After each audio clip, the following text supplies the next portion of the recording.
what are the two categories of copyrights that we will be focusing on?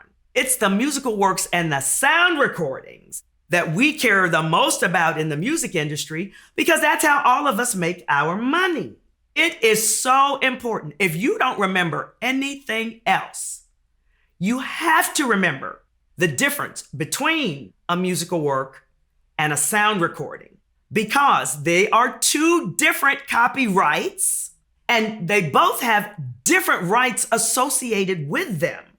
A musical work is basically a creative or artistic expression that consists of words and or music. The other category is sound recordings. A sound recording is really a collection or selection of elements that are put into a recorded format. So you can record a musical work. You can also record a book on tape. And the book on tape would be a sound recording. You can record, an example I often use, the sounds of the humpback whale. The sounds of the humpback whale is not a musical work, but the recording of the humpback whale is a sound recording. And it's very, very possible for the owner of the musical work to be different from the owner of the sound recording. It's also possible for the owner of the musical work and the owner of the sound recording to be the same person. When it comes to the exclusive rights, not all 6 of those rights apply to both categories. So let's talk about musical works. You can reproduce a musical work. Generally, you reproduce a musical work in 2 ways, either via a phonorecord or a copy. So what do I mean by that? If the musical work is either a composition or a song, you can turn that song into a phonorecord, meaning copy it as a sound recording, or you can reproduce that song as a piece of sheet music, meaning simply to photocopy it. The right to distribute for musical works, well, that one's easy because distribute basically means to sell. So you can sell your musical work. You can sell your song. You can sell your lyrics. You can license your song.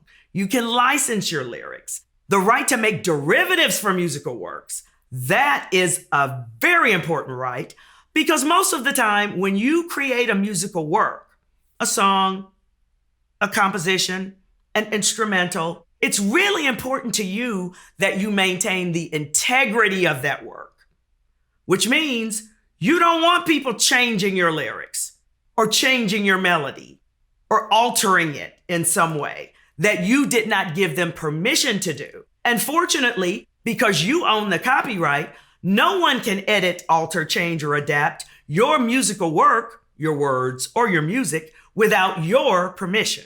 The right to publicly perform a musical work is one of those ways where you make quite a bit of money off of your song. Because wherever your song is performed, you are entitled to receive a royalty from the public performance of your work. And that is derived from the fact that you own the copyright and copyright gives you the right to public performance.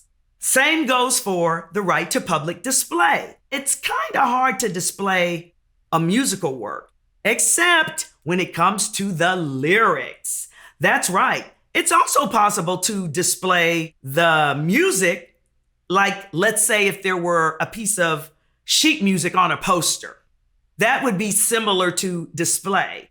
Or if your lyrics are displayed on a screen at a conference or at church, only you have the right to authorize someone to display your work. That comes from copyright. When you have that musical work, you have 5 of the 6 exclusive rights. When it comes to sound recordings, some of those rights are somewhat limited. For example, the right to reproduce. Absolutely, you can reproduce a recording. Back in the day, we used to call it dubbing, when you would have to burn a CD, right? You're copying or reproducing the sound recording, no matter what's on the sound recording. There's a slight limitation on that reproduction of a sound recording, and it's called an interpolation. So it's true, I cannot copy a sound recording literally, but I can copy it figuratively. What I mean by that is I can make my sound recording sound like your sound recording. I can't copy your sound recording, but I can make my own sound recording that sounds very similar to yours. That's why there are things called covers. When it comes to distribution of sound recordings, that's easy because basically, same thing as for musical works, it means to sell it or to release it to the public. So if you own a sound recording, all you have to do is sell your sound recording, whether it's in the form of a CD, a piece of vinyl, a digital download, or a digital stream. The right to make derivatives for a sound recording is something we usually refer to as sampling. Meaning, how do you go about altering, changing a sound recording? Well, if the sound recording was 3 minutes long and you shortened it or abridged it to 1.5 minutes, well, that's making a derivative of the original recording. It means you made a change. Or let's say you took a portion of the sound recording and looped it 15 times. That is making an abridgment or a change to the sound recording, which is what we mean by making a derivative work. And whenever you make a derivative work, you have to get permission of the person who owns the sound recording. The right to publicly perform a sound recording also has a limited right. When I spoke about musical works, no matter where you perform the musical work, the owner of the musical work generates a royalty, meaning the songwriter gets paid. That is not necessarily the case for the owner of the sound recording. Very often, the owner of the sound recording is either the artist and maybe the producer, or the record company. If you don't have a record company and you created and made your own sound recordings, you are the owner of the sound recording.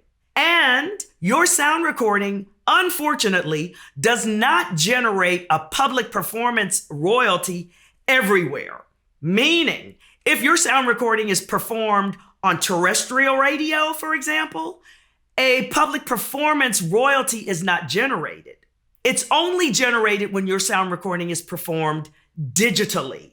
Hence, that sixth right I was referring to, which is the right to publicly perform sound recordings via digital audio transmission, that's where that right comes in. It's a limited public performance right for sound recordings only.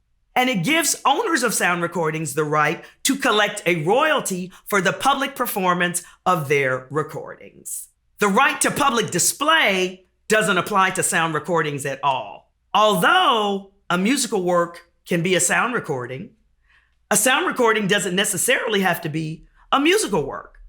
And they are two separate copyrights, very often owned by the same person, but sometimes owned by two different people or two different entities. In the music business, generally, not always, but generally, the musical work is owned by the songwriter and or the publisher. The sound recording is owned by the artist and or the record company, which is why it's so important to keep these rights separate. Because there may be times where you need permission from both entities in order to use the musical work and the sound recording together.